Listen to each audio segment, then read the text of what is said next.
Hey everyone, finish watching the next episode of Power Rangers Mystic Force, The Gatekeeper, Part 2. Korag kidnaps Claire and sends out a monster to hold off the Rangers. As they battle the monster, Mordecon escapes the underworld. Claire awakens in another dimension. Korag demands she use her magic for him. When she refuses, he forces her. Mordecon knocks the Rangers out of their Megazord. The Rangers turn into their Titan forms, except Nick, who summons his motorcycle. He rides into the gate to the underworld to find Claire and Udana while the others fight Mordecon. Nick summons Xander's Mystic Force Fighter's power-up and fights Korag. Claire watches on, unable to help. Nick destroys Korag's sword and Korag retreats. Claire is weak, but she helps Nick summon Catastros.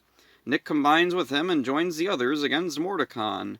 Claire uses the last of her strength to close the gate. With the gate closed, Mordecon loses some of his dark magic for some reason. I don't know. The Rangers form the Megazord again. This time, Udana assists. In the underworld, she's close enough to her snow staff to channel its energy to the Rangers. With this boost of power, they manage to destroy Mordecon. Korag blocks Udana from regaining her staff, but allows her to leave.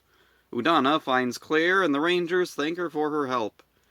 Claire's Gatekeeper powers are apparently gone because reasons. Korag picks up Mordecon's sword, much to Necrolize's displeasure. She says he can't be trusted, which is ironic coming from the one who shot him in the back a few episodes ago.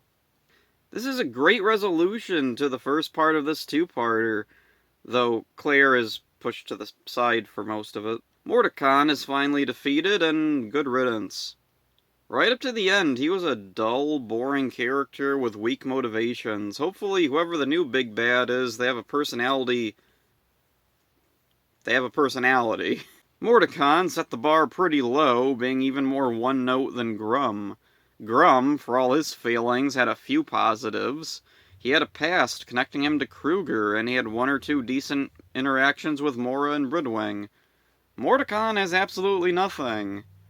I can't even begin to speculate because there was never anything he said or did that wasn't just generic villain garbage. This would be a good chance to finally have Necroli and Korag go their own separate ways, but Korag will probably return to the underworld simply out of obligation to his stupid man-crush, the Master. Necroli stays there because, I don't know. Most of this episode is a Zord battle. That's fine, but doesn't give way to much interesting to discuss. Catastros returns, and I'm curious if he'll stick around this time or go back to Korag.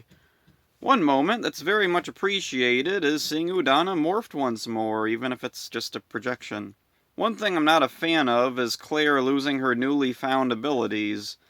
There was no reason to do away with her powers. It's similar to Kat in SPD. Maybe she simply doesn't want to take part in the fighting side and would prefer to remain at the base. She still could join the team occasionally, but now she doesn't even have that option. I genuinely wonder who it was behind the scenes that kept pushing for characters to lose their powers. It happened at the end of Ninja Storm. Dino Thunder starts with zero explanation of where Tommy's old powers went. The Ninja Storm Rangers return only to have their powers taken away under dubious reasons. The Dino Thunder Rangers lose their powers, ultimately. The Dino Thunder Rangers lose their powers ultimately. Kat loses her powers due to only having that stupid 24-hour morpher.